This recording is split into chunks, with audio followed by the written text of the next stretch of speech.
Bueno, ahora que estoy grabando, digamos brevemente, este es el tercer encuentro del ciclo de seminarios de la Facultad de Humanidades de la Universidad Mayor.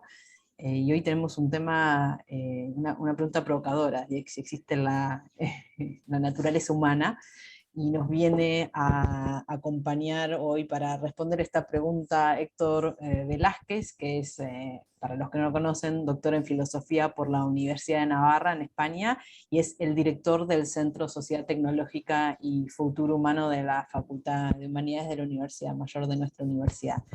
Así que bueno, Héctor, gracias por venir, por la invitación, y muy interesada y interesados todos de que nos cuentes más sobre este trabajo. Y solo recordarles que la idea es que expongas y que al final lo dejemos abierto para preguntas de la audiencia. ¿Bien?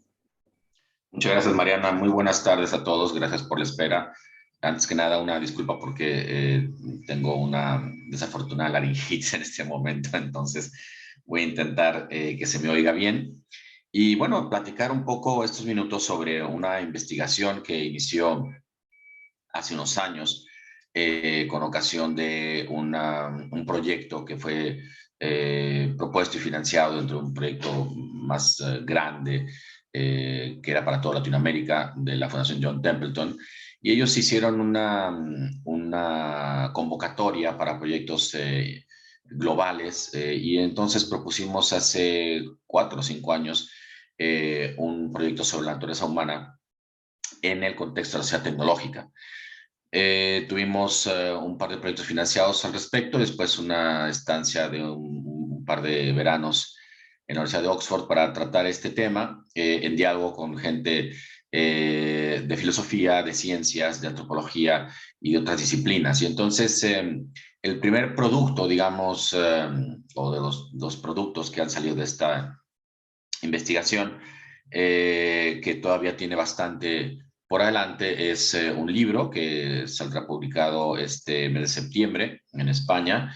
Su título es ¿Qué es el transhumanismo? Y hay un apartado bastante considerable al tema de la naturaleza humana, que me referiré un momento más. Y otro producto que ya salió también es un artículo en un número especial, el último número especial de la revista Persona y Derecho, que es la revista de la Universidad de Navarra de Derecho. Allí se hizo un volumen especial dirigido, coordinado por el profesor Guido, que está ahora en la Universidad de los Andes, acá en Chile, y ahí fui invitado a escribir un artículo sobre este tema, la naturaleza humana y el Human Enhancement. Entonces, digamos que estas han sido salidas preliminares de esta investigación que lleva unos años y que todavía está en curso, acerca de cuáles son los argumentos actualmente para sostener que hay una naturaleza humana, incluso más que eso, para sostener que hay una pertinencia en proponer que la haya. Es decir, actualmente, como veremos, hay un cierto consenso en que ese es un tema tan absolutamente controvertido y controversial que pareciera que hay tres opciones. Uno de ellos es o la naturaleza humana es un tema zanjado, superado, desde la aparición de la explicación evolutiva del ser humano, mucho más en la actualidad en la sociedad tecnológica, donde hay la oportunidad de plantear que hay una modificación radical de la entidad del ser humano. Entonces no sirven esas nociones como la naturaleza humana que de alguna manera pensaban desde el punto de vista de una metafísica clásica, después medieval, que había realidades, digamos, fijas, universales, constantes, etéreas y eternas, y que la biología y su conocimiento acerca del cambio del ser humano a lo largo de su evolución, pues haría totalmente improcedente. Es una postura, ¿no? La otra postura es la que pretende que hay una naturaleza humana, pero que habrá que decidir antes a quién le toca definir qué es ser humano. Y ahí hay diferentes corrientes. Unas se decantan porque le toca definir qué es el ser humano a las ciencias biológicas y otros más que a las ciencias humanas. Y entonces ahí tenemos un poco, por no decir un empantanamiento, tenemos, digamos, diferentes rutas por las cuales se puede seguir en esta discusión. Entonces voy a permitir compartirles una muy sencilla presentación que no tiene otra intención más que ir siguiendo el hilo del discurso para que no nos perdamos. Y entonces, ¿qué vamos a hacer en estos minutos? Porque claro, desahogar esto en lo que tenemos de tiempo, pues apenas sirve un poco para ir dando algunos barruntos de cómo está la situación. Entonces, vamos a ver si aquí me aparece esto. Ahí está. Entonces, ¿qué vamos a hacer? Vamos a hacer una especie de barrido rápido al estado actual de la discusión filosófica sobre si poseemos o no una naturaleza a los seres humanos. ¿Qué elementos ha aportado la biología y el debate actual del mejoramiento humano mediante biotecnología a este debate? Y luego, lo que me interesa más es destacar cómo quizá destrabar esta discusión de si hay una naturaleza humana, tendrá que ser en un sentido esencialista, fijo, único para todos los seres humanos de ayer, de hoy y mañana, lo cual es imposible de poder mostrar, puesto que los seres humanos del pasado ya no están, los del futuro aún no existen. Entonces, bajo esta idea de la invalidez de una inducción absoluta y completa, teniendo todos los casos para mostrar que el ser humano tiene una naturaleza, bueno, pues hay que explorar cómo destrabar esta discusión o cómo la destrabaría a quien le interesa hablar de que hay una naturaleza. Antes que esto, podríamos decir, hay una cierta pertinencia hoy en día de esta discusión, sobre todo porque los seres humanos hecho una transición entre la técnica, a la tecnología, a la biotecnología, a las antropotecnias. Es decir, iniciamos los seres humanos como agentes de cambio y transformación del entorno. En eso consiste la técnica, cuando las primeras de las 12 subespecies que hay en el género Homo, el Homo habilis empezó a desprenderse de la instintividad comenzó a desprenderse de la adaptación 100% al medio como el resto de las especies vivas y empezó a adaptar el medio a sí mismo mediante la técnica. Lo que hizo fue encontrar nuevas potencialidades a las realidades que tenía alrededor y dotar de nuevas potencialidades a esas realidades haciendo instrumentos. Esto es la técnica, son las potencialidades encontradas en las realidades que hay en la naturaleza con la intención de solventar problemas inmediatos. Pero después se hizo un tránsito ya con el Homo sapiens a la tecnología, que es la capacidad de hacer instrumentos con instrumentos, sobre todo para remediar problemas a mediano y largo plazo, problemas que aún no han ocurrido, que pueden preverse y que no es una solución inmediatista, y eso hizo la tecnología. Pongamos un caso, hay una diferencia, quizá el símil no es muy bueno, pero un poco para ver la complejidad de esto, el escalamiento que hay entre la electricidad y la electrónica, ¿no? La electricidad, que es la capacidad de hacer pasar un flujo de electrones en un material, tiene un rompimiento, un quiebre fundamental cuando hay la posibilidad de ir modulando ese flujo de electrones y entonces aparece la electrónica. Bueno, pues un poco así pasó con la técnica de la tecnología. Hay un escalamiento en la tecnología y eso se convirtió después en biotecnología, que fue la capacidad de intervenir en los procesos de la vida, como ahora ya se ha propuesto incluso de la vida artificial, que bueno, en cierto sentido es intervenciones de ciertos procesos artificiales que van guiando ciertos procesos naturales y que eso además se convirtió en antropotecnia, es decir, la capacidad ahora de implementar la biotecnología para ir cincelando, para ir modelando la estructura del ser humano. Entonces, ante ese escenario, hay muchas disciplinas que se preguntan, hay que dar esos pasos adelante, no hay que darlos, sí, por qué no.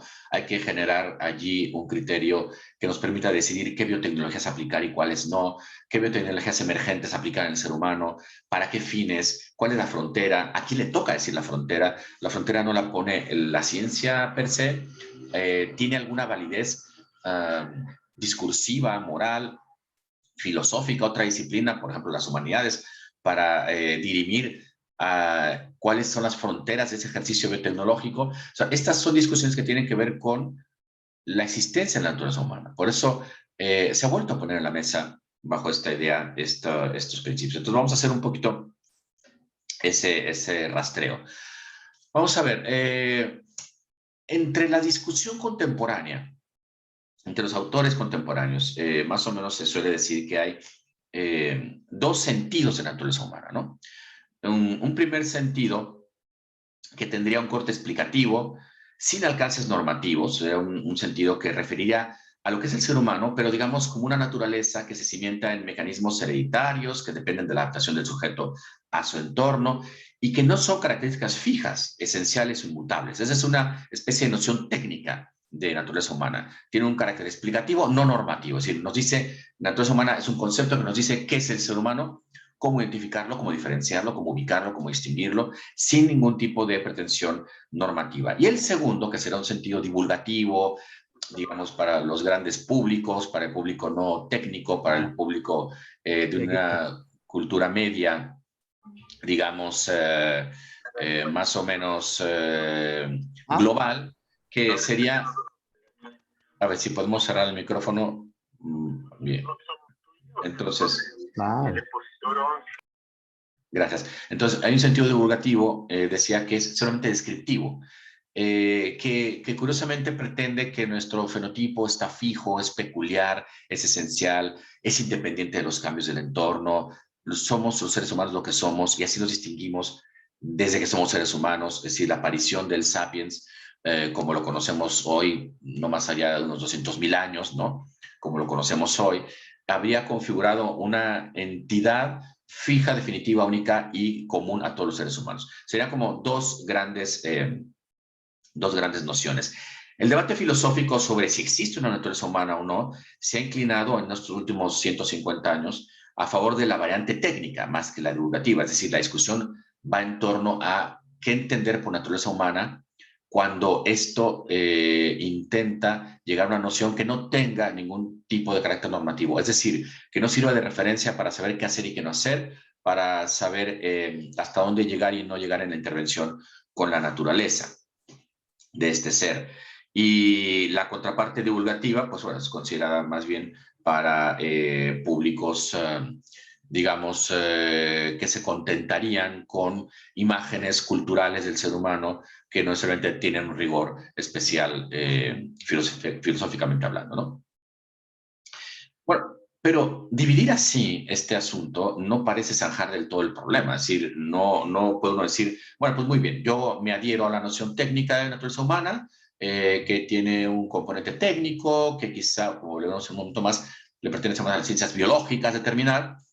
Y bueno, y el divulgativo es más bien cultural, sin un asidero intelectual fuerte o epistemológico fuerte, y ya, o sea, no se trata nada más de ubicar en cuál de los dos me adhiero yo o para qué me interesa adherirme en uno o en otro, porque claro, si dejamos así la situación, estaría zanjada la cuestión y ya no habrá discusión, y no es el caso. Hoy en día el debate sigue y como no está del todo zanjado, sobre todo porque la biotecnología, repito, ha incurrido con fuerza, bueno, pues hoy nos presenta unas posibilidades de modificación del ser humano que no parecen responder solamente a cuál de las dos posturas estamos adheridos. Además, hay desafíos no solamente éticos que he mencionado, sino también sociales, educativos, políticos, etcétera. Entonces, hay autores que dicen, bueno, a ver, hay que aclarar qué roles debería tener una noción de naturaleza humana, ¿no? Al margen de esta división, digamos, más o menos consensuada entre sentido técnico y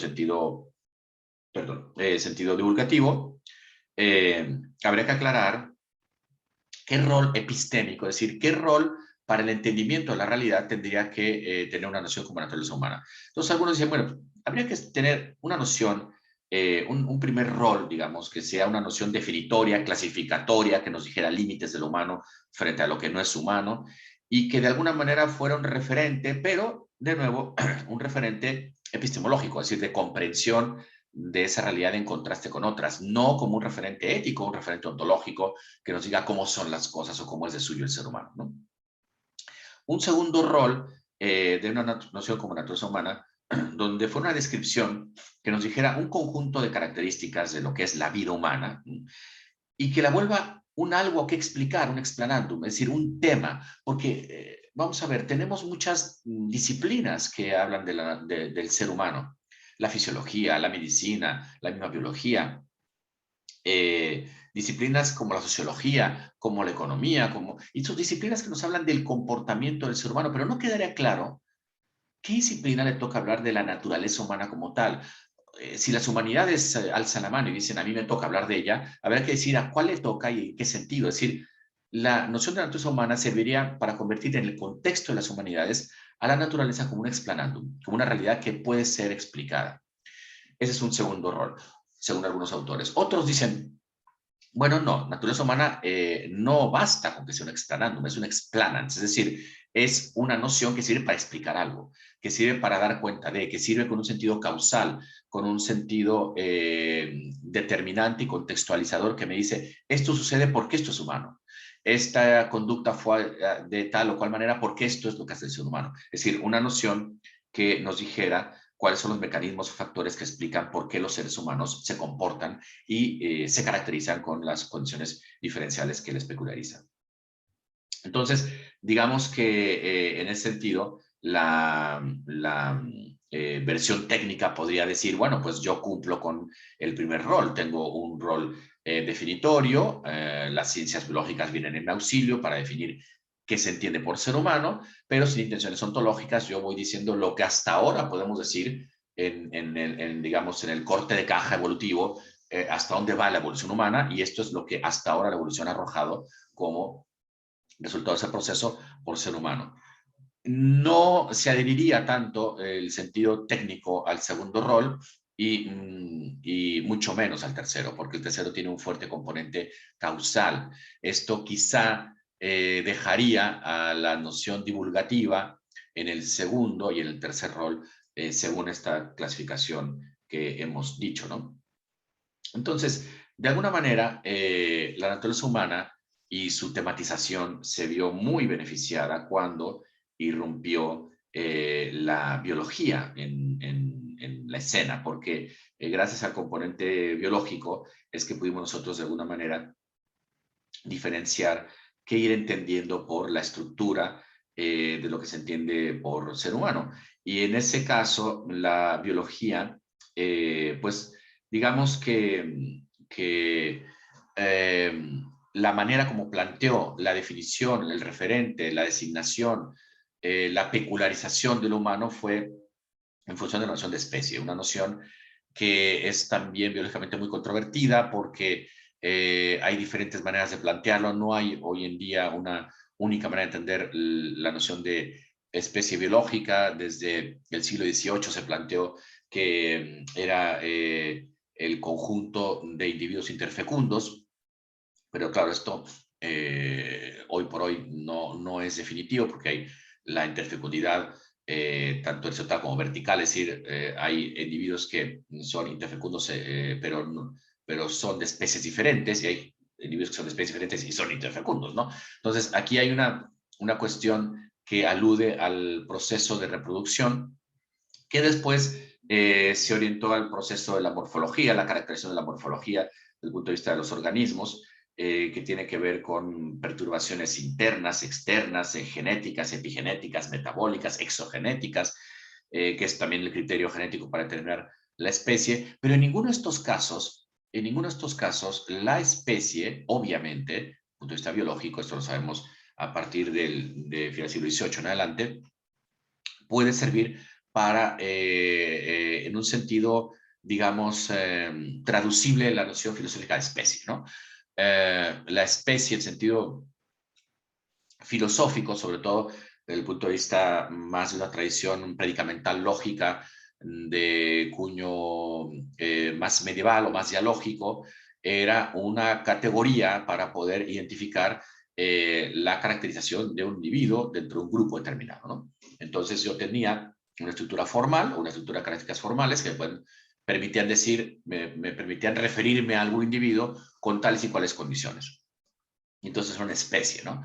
Cosa que no es en el mundo biológico lo mismo, porque hay un cierto carácter fijo, determinado, referencial, por eso es referencial, porque es fijo y determinado, desde el punto de vista lógico, cuando se habla de especie, que no hay en el punto de vista biológico, porque por la evolución, lo que habrá que decir es que estas características únicamente son descriptivas, describen lo que ahora, en este momento, evolutivamente es un ser, pero que obviamente haciendo su rastreo filogenético, pues vamos viendo que hubo un proceso en función de antecesores comunes con otras especies y fue habiendo una especie de diferenciación en el tiempo. Y por lo tanto, si las especies que tenemos ahora no existieron siempre, pues las que tenemos ahora no existirán siempre. Por lo tanto, podemos decir, describir que es una especie, no es biológico, pero no decir qué son.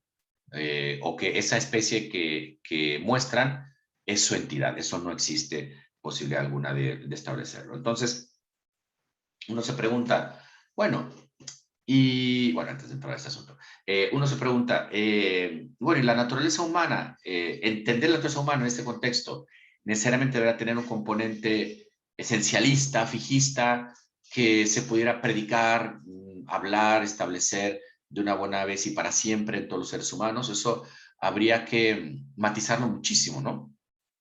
Porque uno puede decir, a lo largo de la historia del pensamiento humano, tantas nociones diferentes, tantos conceptos, tantos enfoques ha habido para establecer qué es el ser humano y si hay una naturaleza en ese ser humano, que uno podría preguntarse, bueno, primero vinieron los enfoques de tradición greco-aristotélica, digamos, que en el mundo medieval convirtieron la noción de categoría en predicamento, predicación, y entonces de ahí de alguna manera se aludió a la posibilidad de hablar de que un ser humano o que un ser, entre ellos el ser humano, tenía una tal especie y pertenecía a un tal grupo, ¿no? Pero luego se vino al mundo de la ciencia del siglo XVII y la transición que hubo en el abandono de la epistemología y la metafísica aristotélica para suplantarla por una física experimental, bueno, pues hay un abandono brutal del criterio filosófico para designar qué son las cosas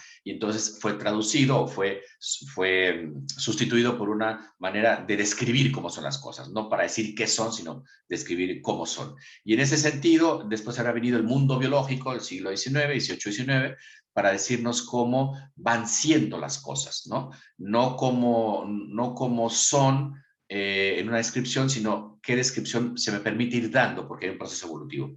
Entonces, en esa transición, uno podría preguntar, ¿y entonces cuál es el problema de esta noción? O sea, si al final la biología nos muestra que ninguna configuración es estable, ninguna configuración biológica es estable, el ser humano es un agente biológico, pues ya el tema tendrá que estar zanjado. Entonces uno podría preguntarse, ¿a cuento de qué esta insistencia en hablar de naturaleza humana? Claro, si eliminamos esta noción del contenido, o eliminamos contenido antropológico o su sentido antropológico del discurso de la acción humana, de las posibilidades humanas, de la actividad humana que ahora es tecnocientífica, bueno, pues entonces vaciamos de contenido también la pregunta de hasta dónde, por qué sí, por qué no, que son preguntas también muy naturales que el ser humano se hace acerca de los límites de su actividad, y en este caso concreto en la actividad tecnocientífica. Y entonces ahí uno puede decir, bueno, ¿y por qué ha sido tan difícil ponerse de acuerdo en una nación como la naturaleza humana? ¿Por qué ha sido tan difícil ponerse de acuerdo a quién le toca decidir? Quizás está mal planteado y no hay a quién le toque decidir qué es el ser humano o si tiene naturaleza o no. El ser humano y cualquier especie, ¿no? Sin embargo, algunos autores dicen, bueno, pues quizá algunas razones para explicar que ha sido tan complicado ponerse de acuerdo acerca de qué es la naturaleza y en concreto la naturaleza humana, pues son de carácter de, digamos, político, de convivencia, porque no hay que olvidar que perdón, no hay que olvidar que la noción de naturaleza implica un todo donde es muy difícil desprenderse de una condición en especial y hacer énfasis en una determinada. Es decir, la noción de naturaleza es un todo global y si alude al ser humano, alude de alguna manera, parece todo global. Permítame que voy a tomar una pastilla para intentar que no pierda lo poco de voz que me queda. Y hay una segunda razón que aducen algunos autores, que es, digamos, no solamente por la complicación de la noción de suyo, sino porque tiene un fuerte componente antropocéntrico. Obvio, es evidente, ¿no? La naturaleza humana no es lo mismo que naturaleza animal, y nos vemos menos implicados en intentar explicar la naturaleza, si fuera el caso, de los felinos frente a los equinos, o los mamíferos frente a los que no lo son, que explicar la naturaleza humana frente a los que no son humanos, ¿no? Entonces ahí hay un componente fuertemente antropológico, antropocéntrico, que de alguna manera es controversial para algunos autores distorsiona el planteamiento. Bueno, había que preguntar ahí si hay posibilidad de hacer de esto una noción que no fuera antropocéntrica, sino, como dice el profesor Juan Arana, una noción antropofugista. En lugar de ser antropocéntrica, de ser antropofugista. Entonces, si hay alguna manera de plantear el asunto que no esté involucrado al ser humano, eso estaría también a discutirse. Pero claro, ahí la cuestión es que esta complicación parece intentar desahogarse. Un segundo. Un segundo.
Vamos a esperar mientras que Héctor se recupere.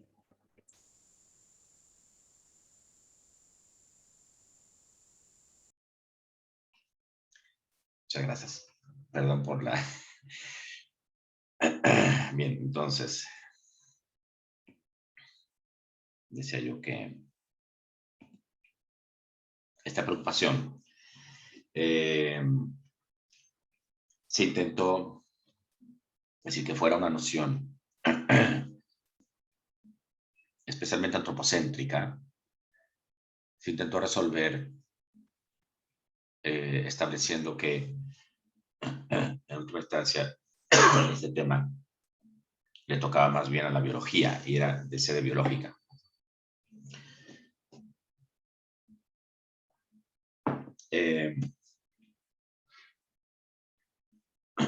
Sin embargo, aquí hay muchas razones para pretender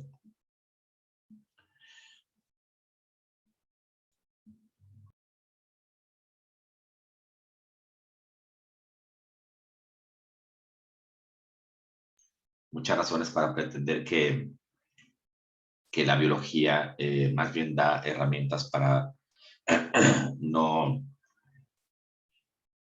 fundamentar esta discusión.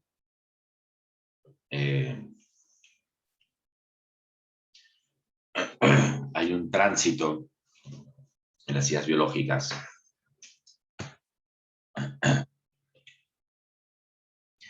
que hicieron que la perspectiva biológica no fuera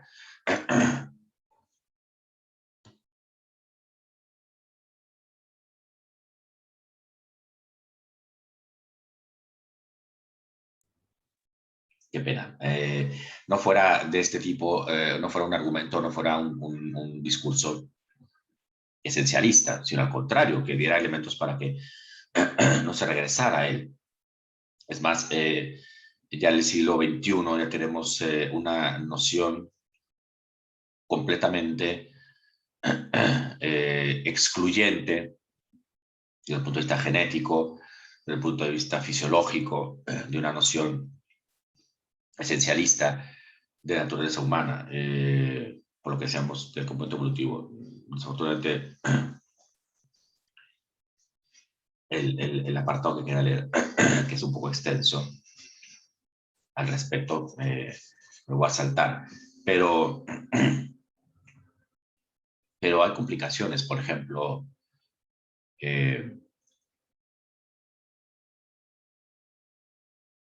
si alguien quisiera decir que en la biología decide que hay alguna naturaleza humana desde el punto de vista incluso del genoma, también es una complicación porque es claro que no hay genes que pertenezcan a una especie que no estén en ninguna otra, ¿no? Es decir, el cambio evolutivo ha hecho una compartición tal de genes que no hay eso, no hay una especie que tenga genes exclusivos que no tanto compartan. Y entonces no sería el genoma tampoco un argumento para decir que la biología es la que me dice que es una naturaleza o la cosa del hombre. Entonces, en este contexto, ¿qué habría que decir entonces una revaloración? ¿Qué sentido tiene una revaloración de la naturaleza humana en el contexto cultural? ¿Por qué no aceptar sin más que no la hay y que entonces el discurso para saber qué rutas biotecnológicas seguir y cuáles no tiene que tomar criterios éticos de otro orden, pragmatistas, consecuencialistas, pero no en función de una naturaleza, ¿no? Y quizá el modo de ir destrabando esta discusión sería darle pie a algunos discursos que han intentado revalorar la naturaleza humana, reconfigurarla, repensarla, alejándose de un principio fijista, esencialista, donde se pretende que la naturaleza compone una serie de características que están en todos los seres humanos igual, de manera unívoca, en todos los seres humanos de ayer, de hoy y mañana, lo cual es imposible, ¿no? Deseamos. Entonces, esos autores, quisiera rescatar tres propuestas, que los tres son autores que de alguna manera intentaron hacer solidaria su propuesta de cómo entender la naturaleza humana en el contexto de la sociedad tecnológica, de un modo solidario con el conocimiento biológico que tenemos. Sería imposible hablar de la naturaleza humana sin intentar hacer solidaria una propuesta con el conocimiento biológico que tenemos del ser humano. Entonces, esos autores, voy a mencionar tres autores. Ahora ya no responde esto. A ver, ahí está. Entonces, uno de ellos es Leonardo Polo, profesor de Nuestra Navarra, historiador de la filosofía, antropólogo, y con una trayectoria de muchos años de pensamiento, creador de un método de investigación que no voy a meterme a describir, pero que él decía, a ver, el ser humano podría ser muy importante ubicar al ser humano en el contexto de teoría de sistemas, ¿no? En la teoría de sistemas nos dice que hay sistemas que son sistemas cerrados, que son sistemas donde sus miembros realmente no interaccionan con el medio, no pueden asimilar el medio, no entregan nada al medio, lo resisten, porque tiene un punto crítico de equilibrio, y su presencia en un entorno simplemente es de resistencia a ese medio. Pensamos el típico ejemplo, la gota que está recibiendo la piedra que recibe un goteo, o un acantilado que está siendo cincelado por el golpear de los mares, o unas rocas que están siendo erosionadas por el aire. Esas rocas ceden su estructura al agua o al aire porque son sistemas cerrados, entonces no tienen capacidad de dejar nada y de asimilar. La piedra no puede asimilar a tal grado la humedad que se convierta esa humedad en piedra, al contrario, la rompe pasado el límite crítico. Y de hecho hay un punto de equilibrio en la configuración del sistema cerrado. En cambio, el sistema abierto es un sistema que interacciona con el medio, asimila el medio y deja algo de sí mismo en el medio. Un típico caso, los seres vivos, ¿no? Que son capaces de convertir los nutrientes, o más bien los elementos de la naturaleza externos a ellos, a nutrientes, y dejan algo de sí mismos, ya sea una cría, un fruto, etcétera, ¿no? Pero sería quizá, obviamente, el cerrado por mucho y el abierto no sería suficiente para poder establecer qué es el ser humano. Entonces, en ese contexto de sistemas, teoría de sistemas, dice Polo, podríamos entender al ser humano como un sistema abierto, como un sistema vivo, un sistema libre, más que vivo, libre, un sistema libre. ¿Y el sistema libre en qué consistiría? Es un sistema que es capaz de interactuar con su entorno, de dejar algo del entorno, de dejar algo de sí mismo en el entorno, pero lo hace de una manera diferente al ser vivo, lo hace de una manera no estandarizada. Es decir, el hecho de que el ser humano vaya asimilando el entorno va convirtiendo el entorno en sí mismo, en experiencia, en su persona, en su construcción de su personalidad, del ser que es, de su biografía, y va entregando al entorno también algo peculiar de lo que es él, pero desde lo que es él, no desde lo que es el vecino o el de junto o mi compañero o mi hermano, sino lo que soy yo.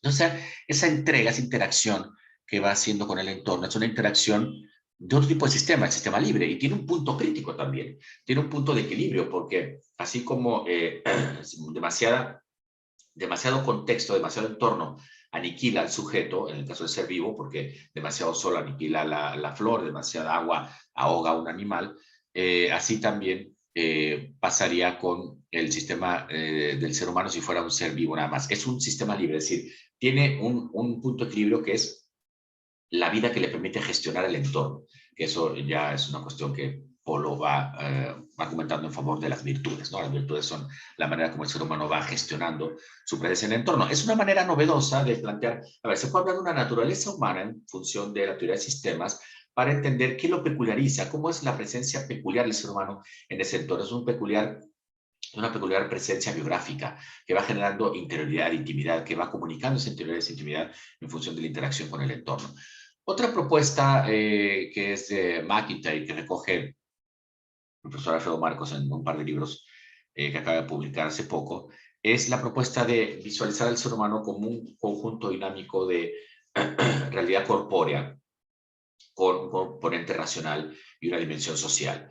Esto puede parecer perogrullo, pero tiene su punto, es decir, la corporeidad, porque es imposible entender al ser humano sin la corporeidad, ahí está el componente biológico, y que nos explica por qué ontológicamente, es decir, de suyo, el ser humano es vulnerable por la condición corpórea. La condición corpórea nos mete el componente de desgaste, de precariedad, de cambio, de finitud, de muerte, finalmente, de enfermedad, de muerte. Entonces, la vulnerabilidad será un componente concomitante al ser humano, a su corporeidad, igual que la racionalidad que nos generaría, por otro lado, una capacidad, recogiendo un planteamiento de la racionalidad kantiana, de ser a más racionales, más autónomos. Es decir, la racionalidad sería la capacidad de ser autónomos respecto de los dinamismos instintivos, respecto de los motores instintivos que guían la vida de un ser vivo, de un animal superior. El ser humano con la racionalidad será capaz de gestionar esa instintividad y convertirla en un funcionamiento autónomo, donde él será las reglas de funcionamiento o de interacción con esa instintividad. Y por otro lado, la sociabilidad, que nos explicaría que no se puede aprender la racionalidad y cómo ejercerla, no se puede gestionar la corporeidad por sí solo, sino que eso se aprende en una comunidad, se encuentra la racionalidad y su autonomía en una comunidad, se ejerce en una comunidad, y entonces la sociabilidad nos daría cuenta de una dependencia. Entonces, la dependencia que se desprende de la sociabilidad, la autonomía que se espera del carácter racional y la vulnerabilidad que se espera del carácter corpóreo harían todo ello un elemento para designar que es un ser humano y para poder entender qué es él, como lo haría una naturaleza humana, ¿no?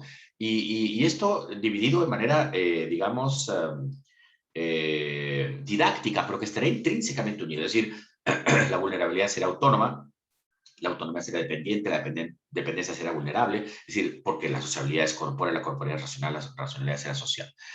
Y un tercer acercamiento lo hace la profesora Marta Bertolaso en unos textos últimos que ha sacado acerca de cómo repensar el mundo biológico.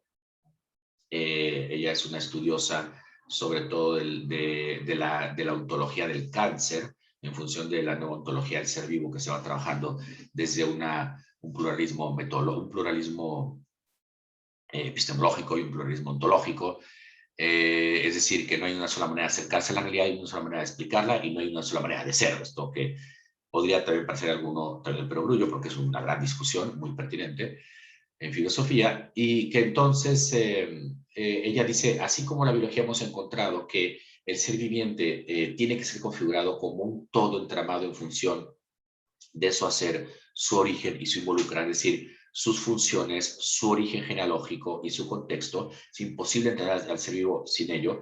Así el ser humano tendría que ser entendido igual. Es decir, la corporeidad que ya habíamos hablado estaría incluyendo la genealogía y el origen. ¿Sí? ¿De dónde viene el ser humano? ¿En qué comunidades fue surgido? ¿En qué zonas surgió? No es accidental que haya las primeras formas humanas vengan del sur de África y que hayan aparecido unas alternas en Europa y después en Asia, y que hoy por hoy tengamos un solo tipo de ser humano, habiendo habido más en paralelo cuando estaba el Neandertal y las formas posteriores de Neandertal, que ya no están y estamos nosotros. Bueno, todo eso va configurando una corporeidad que nos va configurando no accidentalmente, sino de suyo lo que somos, y que permite un determinado hacer. Entonces, no es que hagamos lo que hacemos por lo que podemos, sino que, en un discurso muy aristotélico, sino que podemos hacer por lo que somos, ¿no? Y en ese sentido, la sociabilidad, la interdependencia, el involucrar al contexto, dotaría de significado la presencia humana, de su corporeal y de su racionalidad. Entonces, para finalizar, bueno, estas son maneras de plantear el problema. La gran pregunta sería, si se recogiera una manera como la que dice Polo, si alguna teoría de sistemas, si se recogiera una manera de entender al ser humano como la que plantea McIntyre y autores posteriores, con esta conjunción entre vulnerabilidad o corporeidad, racionalidad y sociabilidad, o se entendiera como lo que dice Marta Bertolaso, como un entramado entre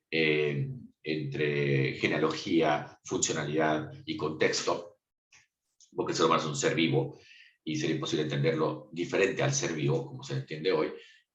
¿Tendría su carácter normativo? Es decir, de aquí se podría desprender un cierto criterio para saber qué hacer, qué no hacer, hasta qué punto, con qué, para saber, como sugería Maturana, ¿no? Con qué quedarnos del ser humano, qué preservar del ser humano o qué no, no solamente cómo diferenciarlo, sino cómo queremos ser reconocidos o cómo nos interesa reconocer al otro. ¿Tendría o no tendría un componente normativo? A mí me parece que hay manera de argumentar un componente importante normativo, pero vamos, esto quizá es una cuestión que valdría la pena más dirimir en un diálogo que podamos iniciar ahora, porque estas son como las ideas que tenía yo que participarles. Repito, la explicación, digamos, más detallada de todo este asunto está sobre todo en este volumen del último número, 82, me parece que es 81, de la revista Persona y Derecho, que está dedicado a este tema de el transhumanismo, y ahí tengo yo el apartado que se titula Hacer una revaloración de la naturaleza humana en el contexto del Human Enhancement y la sociedad tecnológica. Entonces ahí un poco el planteamiento. Con ocasión de la posibilidad de transformar al ser humano, renace la pregunta de ¿hay una naturaleza o no? Los autores transhumanistas dicen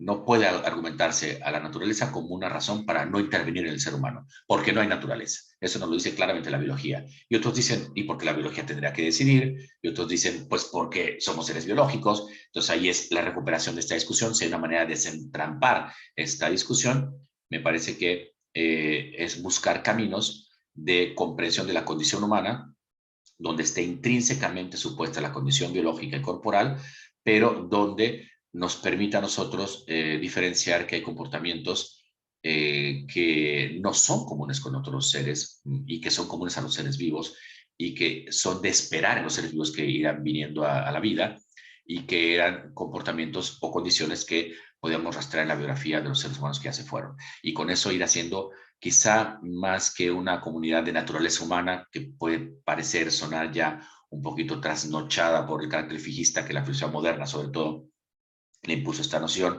de naturaleza.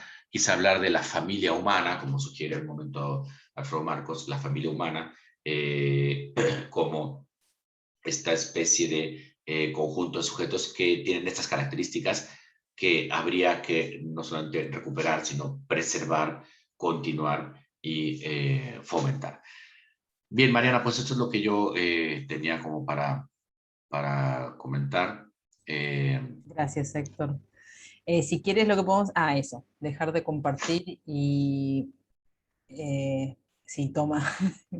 No queremos, no queremos que te recuperes. Si tienen alguna consulta, mientras tanto, voy poniendo a todos los hablantes. Digamos, en principio agradecerte, me parece una conversación súper interesante. Yo tengo algunas preguntas, pero me gustaría abrir el panel. Sé que hay personas de distintas índoles acá, de distintas disciplinas.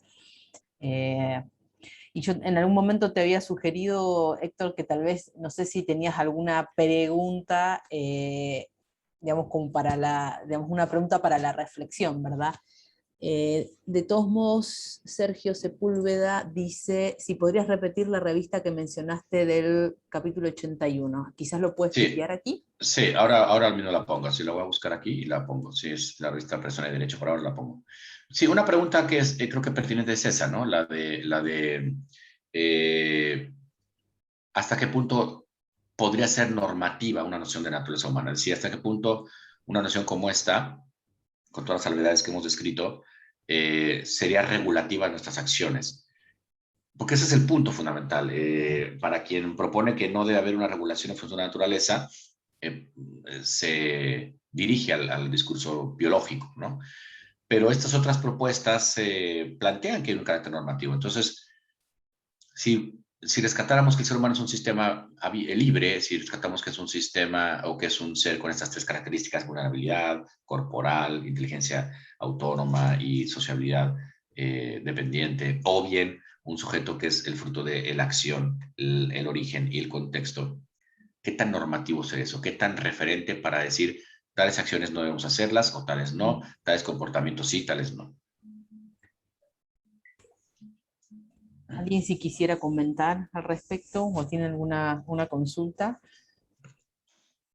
Es decir, tú lo que planteas ahí es de qué manera, estoy tratando de pensar, es un tema nuevo para mí, es de qué manera eso restringe la conducta humana, es decir, eso sería una manera de decirlo. Más que restringir, guiar, porque no Ya. servía solamente para ciencia, para decir por dónde sí. Es decir, como ejemplo, si nos vamos a urbanizar Marte, ¿no? ¿Qué tipo de normas tendríamos que implementar en Marte para que fuera una convivencia, una comunidad, una convivencia pacífica entre los seres humanos de allá? Porque hay todo el plan de que no tiene por qué extenderse la conducta que hayamos tenido en la Tierra hacia otras esferas del sistema solar, ¿no? Bueno, ahí uno puede decir, bueno, ¿cuál es el fundamento antropológico, ético, jurídico para plantear una nueva comunidad y en dónde? Así como ocurrió con el descubrimiento de América, ¿no? Porque el hecho de que se haya descubierto que había comunidades con cultura propia, idioma propia, religión propia, etcétera, pues fue una hecatombe de reconfiguración de la discusión sobre derechos humanos en las escuelas jurídicas de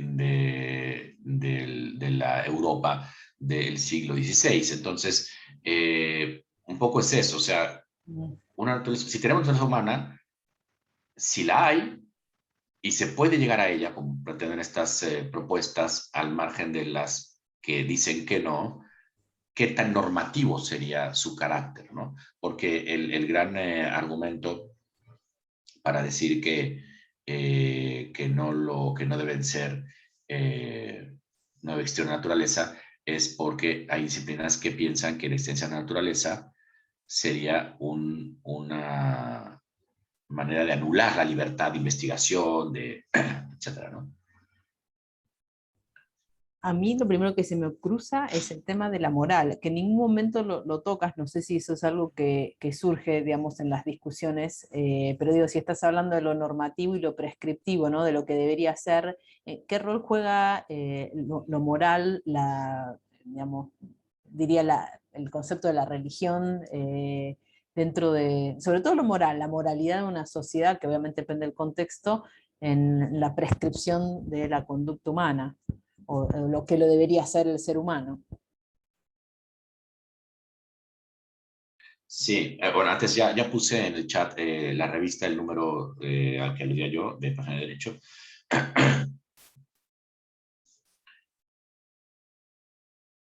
Sí, mientras descansa. Entonces, les voy a compartir después, mientras tomas agua, voy a anotar los datos que ahí me pasa Sergio. Sí, las grabaciones van a estar en el canal de YouTube de la Universidad Mayor, UMayor, y les voy a hacer llegar el link más adelante, pero iban a estar en una semana más o menos. Mira, la cuestión aquí de la moral, hay que entender, hay que definir ahí qué se entiende, porque para algunos moral sería simplemente la descripción o la relación de un tipo de comportamiento humano, o sea, cuál fue la moral de los griegos, la moral de los romanos, la moral de, ¿no? O sea, cuál fue la fotografía que se puede sacar de ese comportamiento. Y la ética sería más bien la regulación, la reglamentación de nuestra propia conducta que vamos configurando. Yo creo que si hay naturaleza humana, hay un espacio, pues que esas propuestas lo permiten, un espacio para ir configurando qué esperamos de la conducta humana o qué deberíamos esperar de la conducta humana. Hay un carácter normativo, ético, fuerte, potente, aunque no necesariamente definitorio. Es decir, la ética que se entiende bajo una noción de naturaleza como las tres que hemos puesto es una reflexión que es viva y que va cambiando según las circunstancias en el tiempo, porque tiene un componente estable o un componente referente. O sea, si somos sujetos necesariamente corpóreos y por tanto vulnerables, si somos sujetos necesariamente racionales y por lo tanto autónomos, si somos sujetos necesariamente sociales, por tanto dependientes, entonces toda conducta, toda estructura, toda propuesta que intentara anular la vulnerabilidad humana o quitarla del escenario o quitar la dependencia, la mutua dependencia o la sociabilidad, sería antihumana, según este planteamiento, ¿no? Entonces, por eso digo, es rentable, es importante esta discusión, no dejarla en el cajón, recuperarla, porque ahí nos jugamos cómo ir configurando la vida humana, sobre todo en estas posibilidades actuales de intervención biotecnológica, donde yo podría diseñar, acabamos de escuchar esta semana la presentación del Tesla Bot, que Elon Musk acaba de decir, bueno, vamos a hacer un nuevo humanoide, un robot, humanoides hay N cantidad de humanoides, que va a ser para sustituir al ser humano en actividades que sean aburridas o que el ser humano no quiera hacer o peligrosas. Claro, eso es más fácil hacer eso que lo que se plantea con biotecnología para los transhumanistas de generar seres humanos que sean inmunes a la basura redactiva o que puedan estar debajo del agua durante horas, o, ¿no? Es mejor hacerlo de manera que haga eso, pero ahí hay un componente importante, es decir, qué es aburrido y qué no es aburrido, quién lo va a decidir y por qué, qué actividad puedo decir yo que es sustituible por un robot y cuál no, la diversión, el entretenimiento, la compañía, las relaciones humanas, la afectividad, es decir, todo esto que está detrás de lo humano pudiera, si hay una naturaleza que va cambiando y va dando guía, una guía viva de qué se puede hacer hacia adelante, pudiera ser de referente. Y entonces no es una discusión, me parece a mí, no es una discusión que sea ociosa. Es importante esta discusión de si hay naturaleza o no, porque ahí nos jugamos entonces, si no la hay y está prohibido que se debata esto porque ya está el componente biológico, eso quiere decir que somos incapaces de formular una noción de naturaleza humana que no rescate el componente biológico. Y ahí hemos visto por lo menos tres que lo rescatan. Entonces la cuestión es pertinente, lo que a mí me interesa un poco dejar sobre la mesa, al menos es pertinente plantearlo. Y creo que hay un paso más que se puede hacer, que es consecuente, no solamente es pertinente plantearlo, sino también hay manera de ir encontrando herramientas para decir que podemos ir configurando qué es la naturaleza humana o recuperar una noción como esta, sin necesidad de entrar en una noción, repito, fijista, única, arquetípica para todos los seres humanos que han habido antes, hoy y mañana, porque eso más bien es una justa crítica a una noción que se hizo muy popular, a un tipo de epistemología muy popular que estuvo vigente a partir del pensamiento moderno. Es decir, pensar que las esencias o las especies son fijas, son definitivas, son únicas, son irrepetibles, eso es imposible hoy en día de sostener. Entonces, un poco era eso la intención, mostrar por qué en esta investigación creo que podemos arrojar que es pertinente el tema, que se puede recuperar sobre todo una sociedad tecnológica como la de hoy y que no se puede hacer esta sociedad tecnológica sin una reflexión acerca de qué somos como humanos, ¿no? Héctor, te agradezco muchísimo, estamos en tiempo. Ahí Sergio Sepúlveda manda sus felicitaciones, deja planteado la idea de la robotización de la empresa y el impacto en los trabajadores. Lo dejo como un tema planteado, de hecho, para un próximo seminario. Me interesaría ahondar más en eso. Bueno, Héctor nos dejó ahí la revista y bueno, nos quedan más, obviamente, digamos, preguntas para hacer. Creo que lo último que mencionaste sobre Tesla, que es algo que también está los alumnos, sobre todo en la universidad, están muy pendientes. Es una muy buena pregunta. ¿Quién define qué es rutinario y aburrido? Me quedo con eso. Me voy a quedar Sí, pensando. fíjate que la semana que entra, el martes, para quien esté interesado, vamos a tener Ujú. un Ah, webinar ok. que se titula ¿Cómo no ser sustituidos por los robots? Es un poco explorar en este mundo de, como se dice, de industrialización, de industria 4.0 y de tecnologización, si hay alguna manera de que el ser humano tenga actividades que no sean sustituidas por la robotización, ¿no? Vamos a platicar a las 12:30 de hora de Chile, 11:30 de México, por si alguien de México no está viendo, o de otras partes de América. Y tenemos un invitado que vamos a platicar sobre este asunto. Entonces, yo voy a publicar esto en breve en las redes de la universidad para que el que quiera unirse el próximo martes, quizá le puede interesar este tema también, ¿no? Sí, gracias por esa invitación. Así que quedamos todos invitados. Ahí te agradecen Nesia y Pamela. Y bueno, debido al tiempo y para que te recuperes nuevamente, muchísimas gracias Héctor por la temática. Estén atentos en el canal de YouTube, ahí les voy a mandar el link con la presentación de hoy. Muchas gracias, un placer. Gracias, Mariana. Y No, de felicidades por la nada. iniciativa. Gracias a todos por asistir. Que tengan buen fin de semana. Hasta luego. Gracias, chao.